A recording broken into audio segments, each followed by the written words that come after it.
So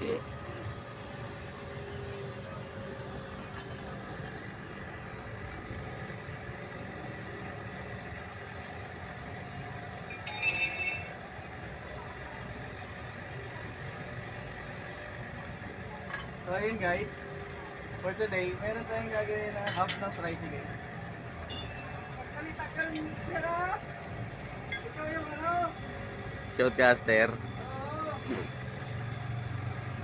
Andito na yung silong. Ang ginagawa kasi talaga ng iba dyan, may sinusulat din sila. Sinusulat nila yan, tapos i-voice cover na lang nila. Hindi silang parang yung I-voice cover na lang.